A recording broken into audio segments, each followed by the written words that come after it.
Thank you for joining us as we elevate the Black entrepreneur experience by interviewing CEOs, thought leaders, innovative thinkers, and Black entrepreneurs across the globe. I'm your host, Dr. Frances Richards. Are you ready to thrive through the storm and understand how stress can impact your mind, body, and the success of your business? Our next guest is an entrepreneur and publicist. Welcome, Lindsey Walker.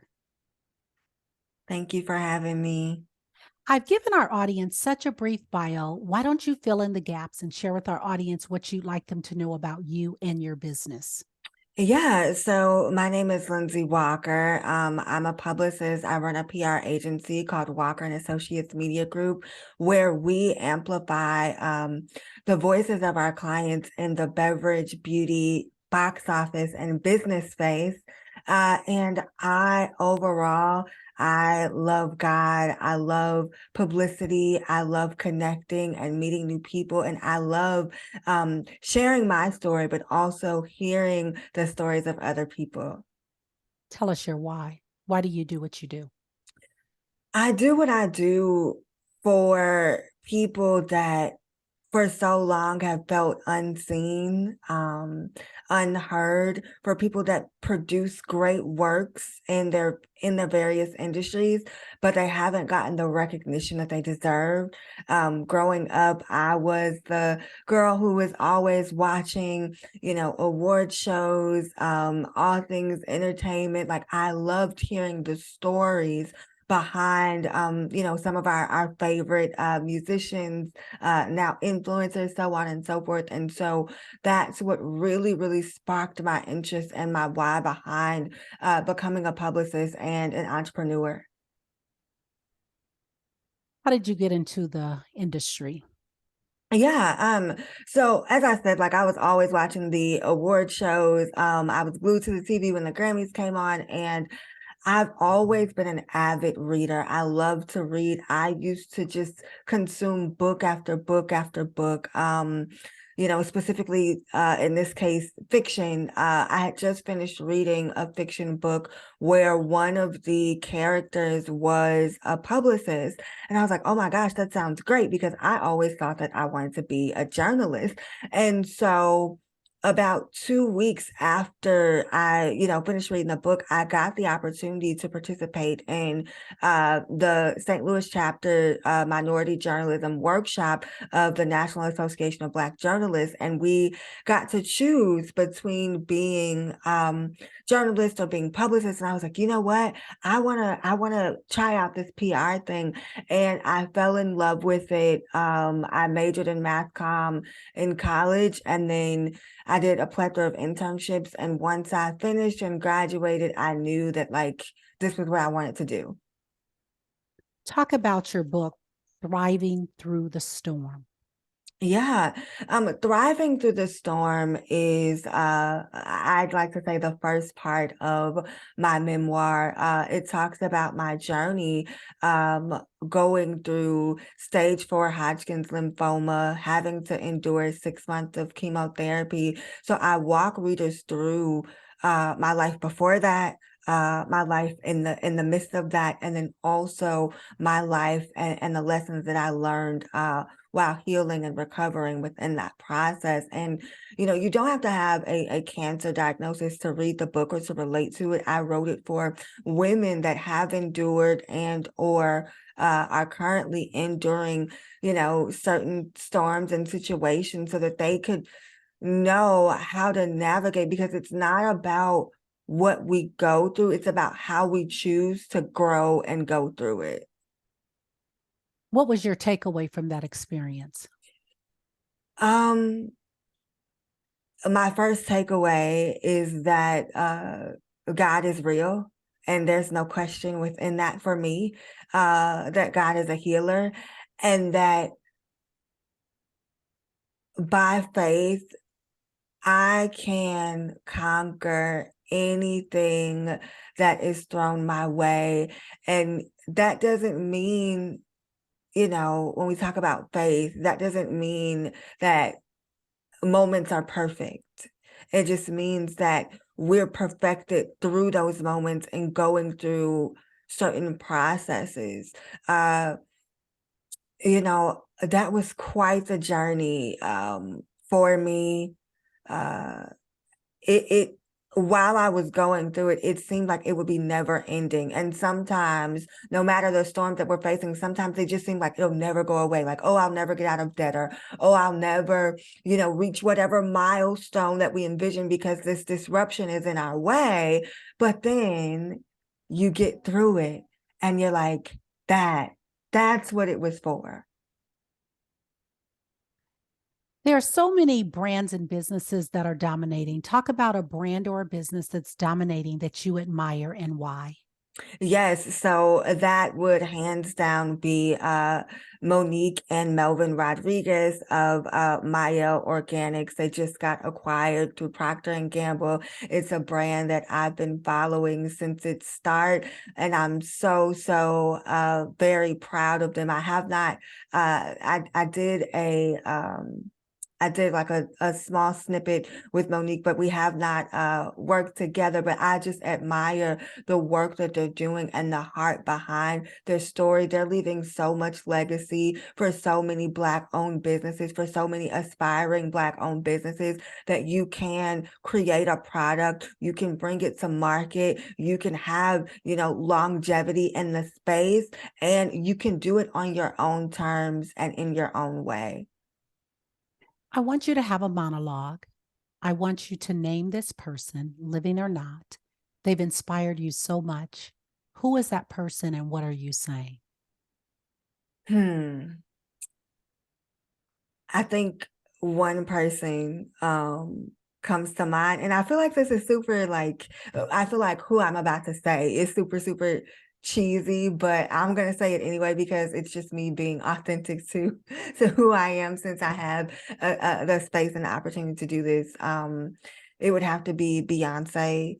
Um, I feel as though people have taken the talent that she possesses, um, and they perverted it from a personal standpoint. This is a woman who has been performing since she was 9 years old. A woman that's gone through heartache after heartache when we, as like fans or listeners of her music, did not even know what she was going through. This is a woman that is consistently, day after day, if you Google her, someone has something to say about her, her children, her business, and just taking space when we think about entrepreneurship and we say that we want, to reach these high heights, right? We say that we want so many of these things, but can we really handle what we're saying that we want? Because this is a person, whether you love her, whether you dislike her, whether you feel, whatever type of way, this is a person that consistently gives and gives and gives. And when I say give, I mean she lends her gifting. And as entrepreneurs, that's what we do. We lend our gifting out into the world. And so just being able to hold space, even as I think about the things that I still have yet to accomplish within my lifetime. It's like, can you handle the weight of what that's like? So that is what I would like to say and share about that. Speaking of give, it's give and get. What do you want to give and what do you want to get? You know, if you would have asked me this question years ago, the answer would have been, oh, I want to leave legacy. And that's great, right? Leaving legacy, we should do that. I'm striving and thriving towards that. But, being a stage 4 cancer survivor and being on the other side of it now, my answer is I want to give all that I have to give. I don't want to leave anything left uh, in terms of what I have to lend from a talent perspective, from a thought perspective, from any perspective. If I have it to give, I want to give it. Um, in return, I think the getting piece, I'm actually still working through. So thank you for asking that question, because I think that question is equally as important as the giving. But, you know, I think I just want to get, um, I want to get back just love, um, and love being not necessarily from a romantic way, but as a person, I am extremely like loving. I have a love and a huge heart for people.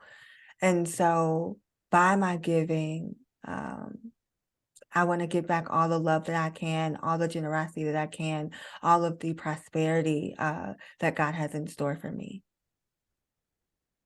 You talk about cancer. Someone's listening. They've just gotten the diagnosis of cancer. What are you saying to them? I am saying that you're not alone. You're not by yourself. Um, there's nothing wrong with you. Uh, you're not broken by any sense of the word. This is now a process and a journey that you have to create and make your own. There will be so many people, they'll have all the advice in the world. They'll tell you what to eat, what to drink, how to speak, what to say, how to think. But you have to embark on the journey your way. And if you are a believer in the way that God leads you to do that, understand that everyone's journey is different, and you can go and grow through this process. Take it one step at a time, one moment at a time, sometimes just 1 second at a time. And this is the moment for you to create space. If you haven't been taking care of yourself, now is the moment where no one else, nothing else matters. It's about you doing what you are led to do, in order for you to heal. You talked about legacy. Lindsey, when it's all said and done, how do you want to be remembered? I think I would like to be remembered as someone who um, gave all that she had to give, as someone who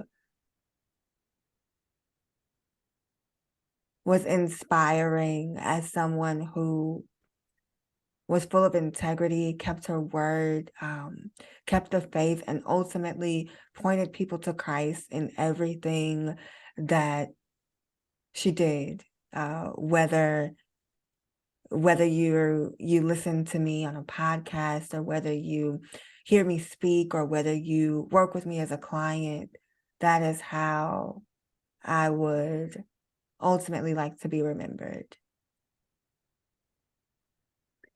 What is something that we don't know about the PR industry that we should know?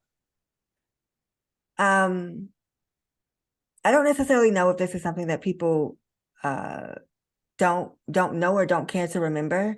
And that is that publicity is a process. It's a process to, hire and onboard your publicist. It's a process to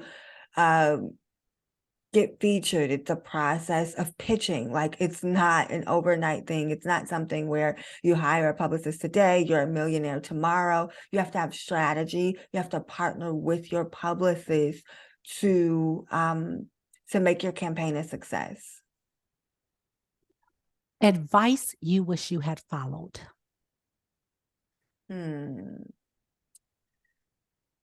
What advice do I wish I had followed? I think the only thing that I wish I would have really taken to heart is that, especially growing up, is that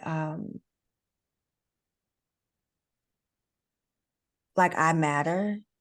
Um, I matter simply because I'm here. I matter because I'm living, I'm breathing, and that there's nothing that uh, there's nothing or no one that is either above or beneath me. I think that's something that I wished I would have taken a hold to earlier, in my youth.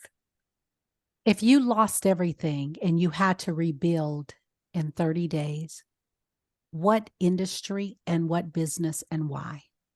I love that question. And the answer is the PR industry, the publicity industry, because I know it like the back of my hand. I know how to, acquire clients. I know what's required to do that. And it's something that is necessary for businesses. It's also something that, again, I have a love and a passion for. So I would just continue the process and rebuild all over again. Someone is vetting a publicist. What advice would you give them? Number one, check the receipts. We are in a digital age. Everybody's on Instagram. Everybody's somebody. Everybody, they take pictures with celebrities, so on and so forth. But check the receipts, check the results.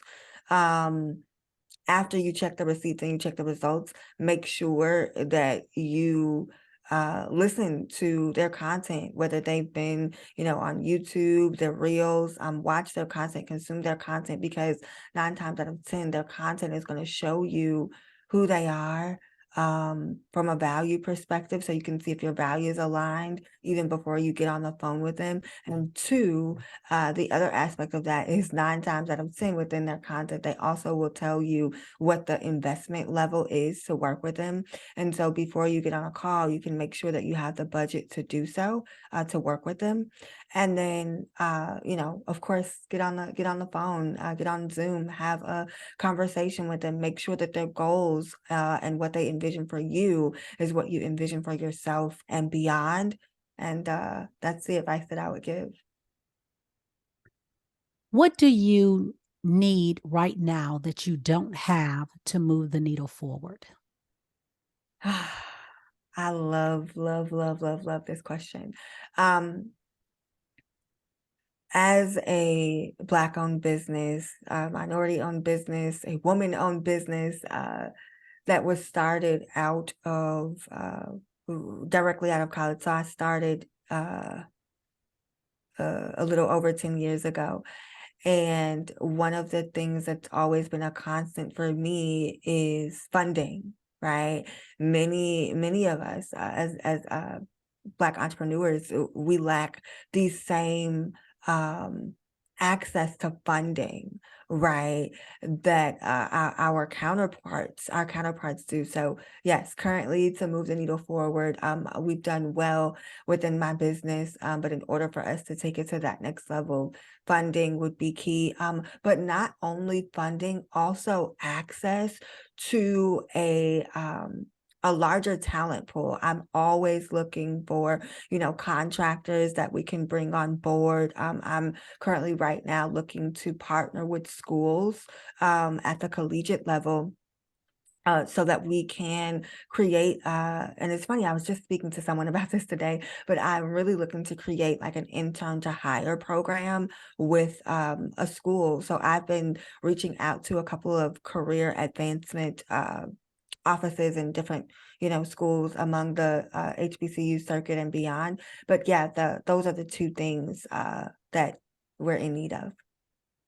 What is your zone of genius? Hmm. I mean, I think I'm great now. So my zone of genius, when I think about that, Dr. Richards, I think of that from two spaces. I think of my zone of genius from an entrepreneurship space, which of course would be garnering publicity for clients, being able to make connections between the marketplace, my client's target audience, and various journalists that I know are sourcing out the stories. But then when I think of my zone of genius from a life perspective, it's having tenacity. It's being able to fall down 150 million times and get back up and do this again and again and again. You talked about funding, access to capital, being undercapitalized. You started 10 years ago, straight out of college. How did you fund your business? Uh, Honestly, and I promise you this is not a cliche answer, but the answer is God. Like that is how that's the only way that I've been able to have the experiences that I've had. I'm a first generation entrepreneur, as far as I know, within my immediate family. Everyone thought that I would go and, get a job in marketing at AT&T or, some other space, but that wasn't what God had me to do. And so really it's just been God and myself. And that's how I've been able to sustain. I believe in investing in myself 100%. I believe in mentorship and accountability and masterminds and coaching. And, I am also a person, I will, vet people out. If I can't work with you, within the first 30 to 60 days, I will vet you out until we're ready to go and we're ready to work. And that's just how it's been done. What is your biggest takeaway from our conversation today? What do you want the audience to leave with? I want the audience to leave with number one, understanding what's possible, understanding that it doesn't matter where you start within your business, it's about how you choose to finish. I want the audience to also take away being mindful of how we treat other entrepreneurs in various sectors and in various spaces, because you don't know what people are enduring behind the scenes. You listen to podcasts like this, you're like, oh, it's great. You're comparing yourself. I literally just posted this on Facebook. Comparison is the number one killer of relationships of any kind. Assumption is the second killer, right? And so being mindful as entrepreneurs, that's a really, really big key. Don't compare yourself to anyone else's journey. We all have our own. Fill in the blank. Thank you, pandemic, because. Thank you, pandemic, because that is where I was given clarity and structure, and I was able to slow down and invest within my business to hit a really big milestone in the business. Speaking of milestones, what is the next stone you want to turn over? Yeah, the next stone that I am going to turn over would be hitting the seven-figure mark. That's the goal for us. That's awesome. Talk about your top two influencers or mentors and what lessons do they teach you? Hmm. My top two mentors. One is a mentor in my head by way of me consuming all of her books, all of her podcasts, all the things, and that is Marshawn Evans Daniels. And she taught me that disruption leads to the destiny that God has for us. And that's a process that I'm still walking through. Um, my second mentor would be Arian Simone. And she taught me to fearlessly be myself, operate in my gifts unapologetically, and to be okay with having my journey just be my journey. Talk to a younger you. What advice would you give to a younger Lindsey? The advice I would give to a younger Lindsey is to slow down. It's okay. You're going to get there. You don't have to rush. You don't have to overthink. And that your thought process determines how fast or how slow you move, not because of other people, but because when your mindset isn't as it should be, you slow yourself down in the process. What problem exists in the world today that you would like to solve? We could be here all day with that one. There's so many. um, I think the biggest problem that exists in the world today that I would like to solve is people have truly gotten away from being kind to one another. We're not kind to each other anymore. We don't have grace. We don't show love. We don't show mercy. We're not understanding. And if I could give all the kindness away, I would, because I think that we can tackle all the issues and all the political things and all of that, right? But it starts with us being willing to understand one another and us being willing to be kind to one another. How do you make impact daily? I make impact daily by showing up in spaces like this, by being able to share some part or some piece of my story, whether that is on Instagram, whether it's on LinkedIn, whether it's Facebook, whether it's on a network that I'm a part of called Kingdom Business Network. Just in my daily encounters and interactions with people, whether it's physically or virtually, that is how I make impact. The word is play. How did you play today, or how will you play today? I could take that like a couple of different ways. Um,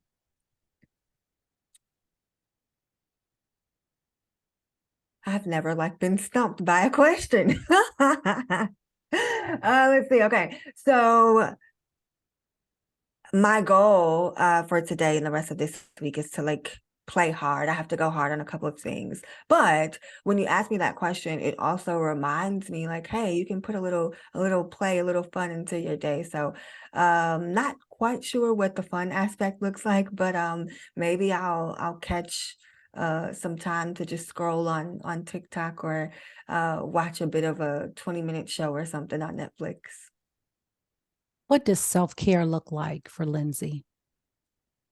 Self-care looks like, as I have it, creating space within my schedule, within my calendar, whether that means I take 7 days off or whether that means that I take, 30-minute breaks or an hour lunch break, really taking time out to talk to God, to pray, to meditate, to just check in with myself and like see how I'm feeling.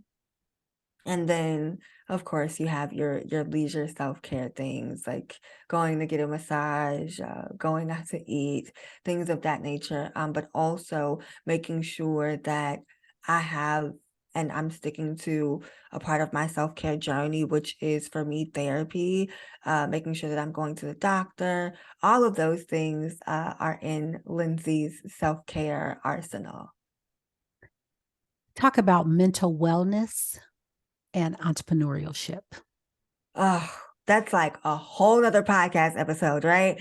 No one tells you exactly what's required, the mental capacity and tenacity that you have to take, that you have to endure, that you have to learn to master when you become an entrepreneur. If someone's listening and you're an entrepreneur and you feel stuck and you feel isolated and you're not talking to a therapist on a regular basis, please do so. As much as we love our friends, they don't have the answers. They're trying to figure it out. They don't have the coping mechanisms, the skills to do so.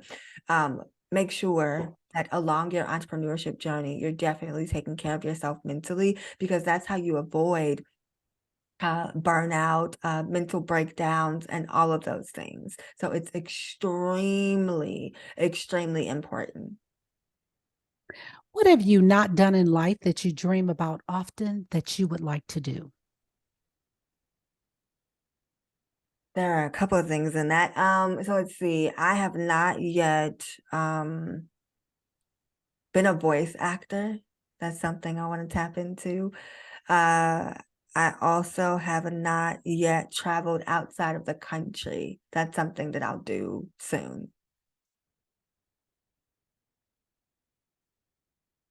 What is your best discovery in life or business? This is probably going to sound extremely egotistical, but I have an explanation after I say it. I think my best discovery in both business and life would be me, like myself, because I didn't know what I was capable of until I became an entrepreneur. I didn't know what was possible for me. I didn't know what some of my own like self red flags or some of my own like, ooh, I need to fix this, and this. Like I didn't know those things. I wasn't aware of those things until I became an entrepreneur. So I would say myself, my mindset is the best discovery. And then honestly, community. Having a community, being an entrepreneur is so, so very important. What brings you joy?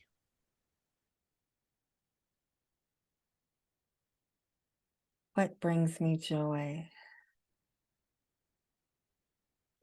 Seeing my family members smile and laugh, and when we're able to gather together, being able to connect with my friends who've become family, whether that means that we pray, whether that means that we're just able to just sit and just be goofy and like laugh. Seeing other young men and women and just people in general win and accomplish their goals and defeat the odds, that is what brings me joy. What breaks your heart? When people are unkind, when they, instead of understanding or trying to understand another person's viewpoint, they tear it down. Uh, it breaks my heart to hear about senseless violence and killings of young men and women and children. Um, of course, anytime I hear anyone having a cancer diagnosis or any illness, those are also things that break my heart. Let's take a snapshot of the last 30 days. What was your biggest win? My biggest win was thriving through the storm of entrepreneurship in the past 30 days. And how do you celebrate your wins? I celebrate, it depends. So, of course, I have to give thanks and honor to God. In addition to that, I may, call a friend, share the news, give myself a pat on the back, take myself out to eat, or do nothing at all, which is rare. But if I get a chance on weekends, I'll try to just sit and sleep in. And now these days, sleeping in for me is like waking up at 8 a.m. What is your top priority for next week? My top priority for next week is number one, checking in with myself, looking at, just where we are within the month. We have a couple of client projects, so I need to make sure that those go smoothly next week. And yeah, just making sure everything within the business is running as it should. So top priority for me. And what can we do right now to support your book and your business? Yeah, definitely. If you guys want to go and grab the book on Amazon, you can definitely do so. Just type in Lindsey, that's Lindsey, Walker, Walker, Thriving Through the Storm. You can support the business. Definitely feel free to reach out to me. I'm on Instagram. Instagram's like my favorite platform. I'm just now starting to get into LinkedIn too, but you can follow me on Instagram. I'm at Lindsey A. Walker on Instagram, and check out the website. It's Walker, ASSOC, mediagroup.com. Speak to the person in your lineage that has given you the most profound advice. That is definitely more than one person. I have three amazing, actually four. This is what happens when you start counting people. I have amazing women in my immediate family and in my circle who just poured so much into me. And I'm so grateful because I recognize that without God and without them, I would not be the woman that I am today, and I wouldn't have had the strength to become the entrepreneur that I'm becoming. So I'm super grateful. Talk about business continuity. What is your highest risk as a business owner? Whew. Highest risk as a business owner. I was just having this conversation with someone not too long ago, and I was sharing with them that I have come to the realization that I am indeed a risk taker. So that means that there are times when I've made investments before I have taken care of my home. That means that I have, took a gamble, a bet, if you will, on pouring all that I have from a financial standpoint, from a mental standpoint into my business.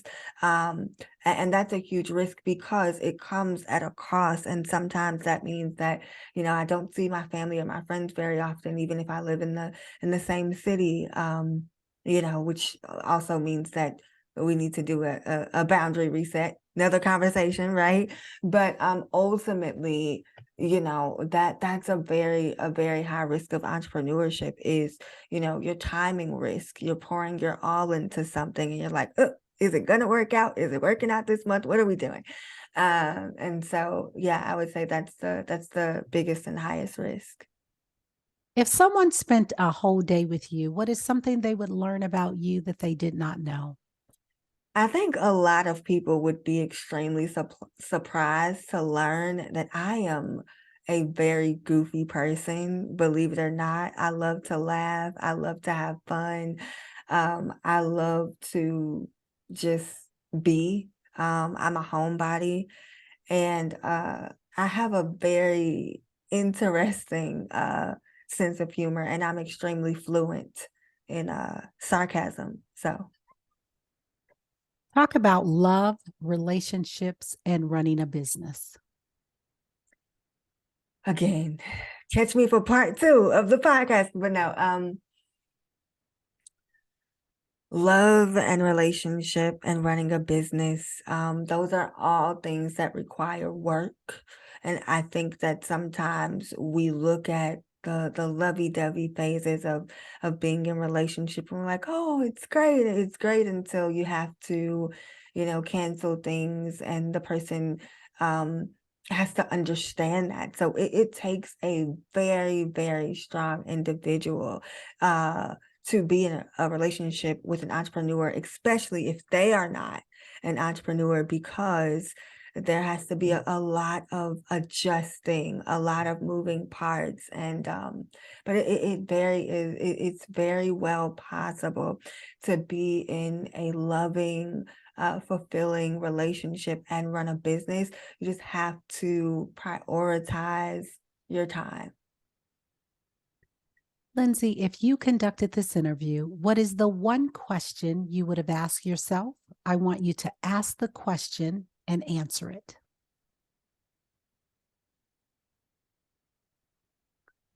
The one question I would have asked myself,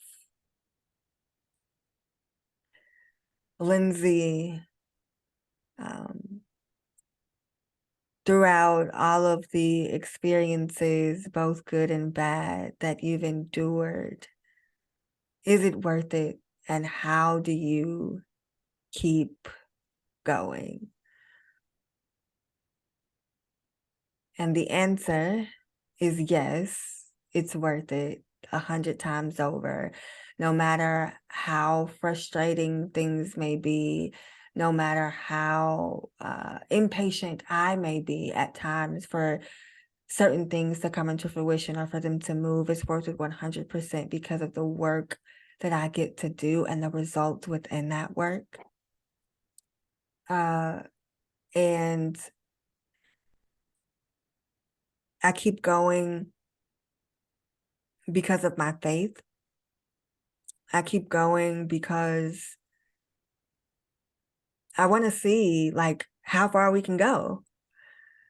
I keep going because I know that one day there will be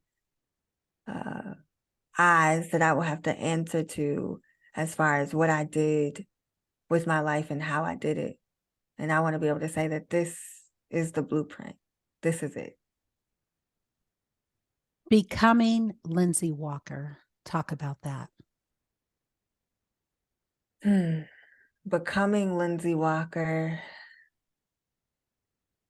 is an ever-evolving journey.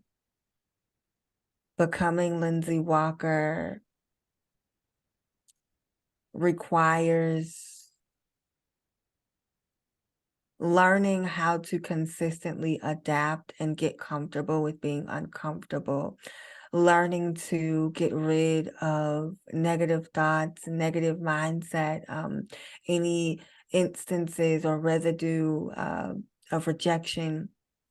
Becoming Lindsey Walker is a daily work. We've come to the part of our interview. It's called Fun Facts Lightning Round. I'm going to ask you a series of questions, and I'd like you to give me very quick answers. If there's something you desire not to answer, feel free to say pass. Are you Okay. ready for the Fun Facts Lightning Round? I think so. Yes, bring it on. Your first job, Six Flags. your favorite color, Blue. your favorite holiday, Christmas. your ideal car, G-Wagon. your favorite comfort food, Oh, that's good. Seafood. the last movie you saw, The Butler. you relax doing what, Sleeping. your favorite singer or rapper, Beyonce and Kevin Gates. your favorite dance song, I don't think I have a favorite dance song. what food you eat every week, no matter what, Brussels sprouts.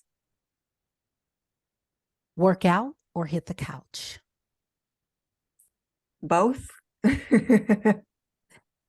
Lindsey Walker, thank you so much for joining us on Black Entrepreneur Experience Podcast. Before we let you go, share with our audience the best way for them to connect with you and to do business with you. And feel free to leave all your social media handles.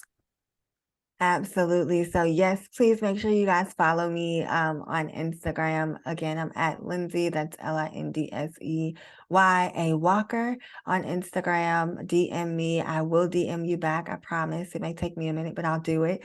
Also, to further connect with me and learn more about Walker and Associates Media Group, you can visit www.walkerassocmediagroup.com. Thank you. That's a wrap. Yay.